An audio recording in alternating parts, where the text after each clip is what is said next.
ہوں رئیس احمد صدیقی، آپ دیکھ رہے ہیں فوکس آپ تک اس وقت کے سماچار خبر اتر پردیش کے لوگوں کو، دیش واسیوں کو، دیش چلانے والوں کو یہ اپیل کرنا چاہتا ہوں کہ انڈرسٹینڈ کیجئے، مس انڈرسٹینڈ مت کیجئے۔ ہم اس دیش کے لیے تھے، ہیں اور رہیں گے۔ ہمارا کرتویہ ہے یہ، اور ہم اس کرتویہ سے نہ کبھی چوکے ہیں اور نہ کبھی چوکیں گے، نہ ہٹے ہیں نہ ہٹیں گے۔ آپ لوگوں سے یہ اپیل کرنا چاہتے ہیں اور آپ کے مادھیم سے دیش تک یہ بات پہنچانا چاہتے ہیں، ہر وہ چیز جو غلط ہو ہم اوپن ہیں، بات کرنے کے لیے تیار تھے، ہیں اور رہیں گے۔ ہمارا کام ہے یہ، اور لیکن اس معاملے میں زبردستی نہیں کی جانی چاہیے۔ یہ اپیل کرتے ہیں، ونتی کرتے ہیں، ہاتھ جوڑ کے اپیل کرتے ہیں، زبردستی نہیں کی جانی چاہیے، بلکہ بات چیت کے ذریعے سے جو بھی ایشوز ہیں ہم اس کو حل کرنے کے لیے تیار ہیں۔ آپ نے جو ذکر کیا کہ ہم سرکار سے ملیں گے، تو آپ کی حکومت سے یا مرکزی حکومت سے، اور ابھی جہاں ایشو ہوا ہے وہیں کریں گے۔ کب تک شروع وہ تو اب ان کے ہاتھ میں، ہم تو آج ہی کہہ دیں گے، ان سے بھیج دیں گے اپنی طرف سے ایک درخواست، ایک اپلیکیشن کہ ہمیں ٹائم دیا جائے، ہم ملنے کے لیے تیار ہیں کنسرن اتھارٹیز سے اور لوگوں سے۔ مدنی صاحب، آپ نے شروعات میں کہا کہ صحیح کام کو غلط طریقے سے کیا جا رہا ہے۔ نہیں، ہم یہ کہہ رہے ہیں کسی بھی صحیح، کتنا بھی صحیح کام ہو، اسے غلط طریقے سے نہیں کیا جانا چاہیے۔ ڈاؤٹ کریٹ کیے بغیر بات چیت کے تو ہمیشہ کوئی بھی چیز کو ہمیشہ صحیح کرنے کی، اور صحیح ہے تو اور اچھا کرنے کی ہمیشہ گنجائش رہتی ہے۔ آپ کا کنسرن کیا ہے؟ مطلب کس بات کو لے کر شکایت ہے جو سرکار کون سی بات کو لے کر؟ بیٹھنا چاہیے، بات کرنی چاہیے۔ اس کو جس طرح سے پورٹری کیا جا رہا ہے وہ طریقہ غلط ہے، اس طریقے پر جو سرکار کے اسٹیپ ہے اس پر کیا ابھی آپ نے دیکھا نا کہ آسام میں کیا ہوا ہے، تو اب وہ طریقہ اگر اختیار کیا جائے گا تو وہ تو ناجائز ہوگا، نامناسب ہوگا۔ چیز کو ٹھیک کرنا ہے، ختم تو نہیں کرنا ہے۔ بس مدنی صاحب، اسدالدین اویسی نے کہا کہ این آر سی کی شروعات کی جا رہی ہے، جس سے سب سے پہلے مدرسوں کو ٹارگیٹ کیا جا رہا ہے۔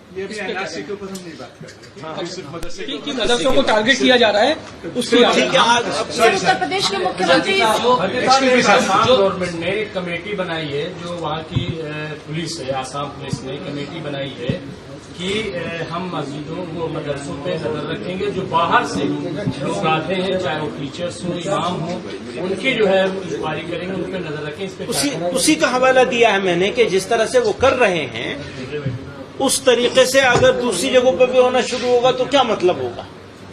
وہ اس کا کنسرن ہے ہمارا۔ پرسوں میٹنگ ہوئی تھی ملی تنظیموں کے ساتھ وہاں کی ڈی جی پی کی، اس میں کہا کہ 6-7 تنظیمیں ہیں جس کی منظوری تمام مدرسوں کو حاصل ہوگی اور وہی مدرسے وہاں چل سکیں گے۔ اس میں تقریباً سبھی مسلم تنظیمیں شامل ہیں، جمعیت بھی ہے، جماعت اسلامی ہے۔ اب یہی میں کہہ رہا ہوں کہ اس کے ڈیٹیل میں جائے بغیر ایک جنرل بات ہے، وہ یہ ہے کہ کام کو جس طریقے سے ڈیل کرنے کی کوشش کر رہے ہیں وہ طریقہ غلط ہے، اس طریقے پر ہمارا آبجیکشن ہے۔ آپ سہیوگ کریں گے، ان کے ورود میں ساتھی ہیں؟ ہاں، ہم تو ورود میں آگے ہوں گے۔ مدنی صاحب، آج میٹنگ میں کیا کیا فیصلے لیے گئے ہیں آپ کی طرف سے؟ کیا وہ دیکھیں گے جیسا ہوگا۔ مدنی صاحب، 24 کو اجلاس بلائے، ہم ان کے ساتھ ہوں گے، بالکل ان کے ساتھ ہیں، انہی کے ساتھ چلیں گے۔ مدنی صاحب، آج میٹنگ میں کیا فیصلے لیے گئے ہیں؟ آپ نے کیا کہا ہے؟ تمام ان غیر جو سرکاری جو مدرسے ہیں، ان کے جو نمائندے آئے تھے، ان کو آپ نے کیا باتیں کہی ہیں؟ کس طریقے سے آپ لوگ آگے بڑھیں؟ یہی بات ہوئی ہے۔ تو اس کے میں نے شروعات سے بتایا آپ کو کہ ایک اسٹیئرنگ کمیٹی بنی ہے جو روزانہ اس طرح کے ایشوز کو دیکھے گی۔ کمیٹی میں 12 لوگ، 12 لوگ۔ 13 ہیں۔ ایک منٹ، نیاز صاحب کچھ کہہ رہے ہیں، آپ بتائیں، آپ کہیے۔ آپ کہہ دیجیے یہ بات۔ دیکھیے، جو آج کی جو یہ تھی، تقریباً 200 کے مدارس کے ہیڈز تھے، اور اس میں جو انڈیا کے ٹاپ کے مدارس تھے، دارالعلوم دیوبند ہے، ندوۃ العلماء لکھنؤ ہے، اسی طریقے سے دوسرا دارالعلوم دیوبند وقف ہے، اسی طریقے سے مظاہر العلوم کا مدرسہ ہے، جو کہ جتنے ٹاپ کے مدرسے تھے سب کے ہیڈز موجود تھے، یہ کوئی جنرل نہیں تھا۔ اب ان لوگوں کے سامنے جو بات رکھی گئی ہے، ایک تو یہ ہے کہ ہمیں خود یہ دیکھنا ہے کہ یہ جو سوال نامے وغیرہ جاری کیے جا رہے ہیں تو ہم کہاں پہ اسٹینڈ کرتے ہیں، ہمیں اپنا جائزہ خود لینا ہے، تو ان کو اپنے حساب سے دیکھنا ہے کہ ہم لوگ کہاں پہ ہیں، کتنا ہمیں کرنا چاہیے اور کیا ہے۔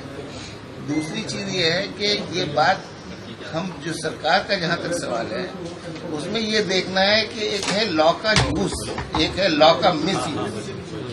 اگر لا کا یوز ہوگا تو ہم اپنے مدرسوں میں سب سے بنیادی تعلیم یہ دیتے ہیں کہ ملک کے قانون کو فالو کرنا، اس پہ عمل کرنا، یہ ہمارا مذہبی فریضہ ہے۔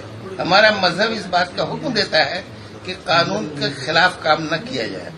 اس لیے ہم دیکھیں گے کہ یہ جو قوانین ہیں ان میں ہم کہاں خلاف کر رہے ہیں۔ مدنی صاحب، لیکن دوسری طرف جی جی دوسری طرف یہ میسج دے دیا گیا ہے کہ آپ اپنا حساب کتاب سب صحیح کریے، اور جہاں کہیں کوئی کمی ہے اور اگر کوئی قانون آپ کے خلاف مس یوز کر رہا ہے تو اس کے لیے ہم نے اسٹیئرنگ کمیٹی بنائی ہے، اور نیچے سے لے کے اوپر تک جہاں بھی ممکن ہوگا، جس لیول پہ ممکن ہوگا، عدالت میں جانا ہوگا، سپریم کورٹ میں جانا ہوگا، اس حکومت کے لیے پارلیمنٹ کو اوپر ڈالنا پڑے گا قانون کے حساب سے، وہ پوری طریقے سے یہ اسٹیئرنگ کمیٹی ہو۔ یہ اسٹیئرنگ کمیٹی جو بنی ہے آج، اس میں جمعیت علماء ہند کے صدر اور دارالعلوم دیوبند کے جو خود اپنے ہیڈ ہیں ہمارے مولانا ابوالقاسم صاحب اور تمام لوگ ہیں، تو اس میں 12 افراد رکھے گئے، تو اس سب لوگوں کو اکٹھا کیا گیا ہے تاکہ آواز جو ہو آپس میں سمجھوتے سے ہو۔ اور اتنی بڑی میٹنگ کے اندر کوئی عملی طور پر کوئی ابھی فیصلہ نہیں کیا جا سکتا، اس کے لیے رکھا گیا ہے کہ یہ کمیٹی بیٹھے گی اور یہ فیصلہ کرے گی کہ آگے کی راہ اس پہ جانا ہے۔ اگر حکومت صحیح راستے پہ چلے گی، قانون کا یوز کرے گی، تو ہم سے زیادہ تعاون کرنے والا کوئی نہیں ہے، اور اگر حکومت میں ٹیڑھی آنکھ کی تو ہمیں اس کے مقابلے میں کھڑا ہونا ہوگا۔ یہ مدارس کے اندر مایوسی کرنا، ان کو ٹیررائز کرنا، یہ ہرگز درست نہیں ہے، ہم ایسا نہیں ہونے دیں گے۔ آج ہی مدنی صاحب اتر پردیش گورنمنٹ سے وقت لیں گے ملنے کا؟ وہ دیکھیں گے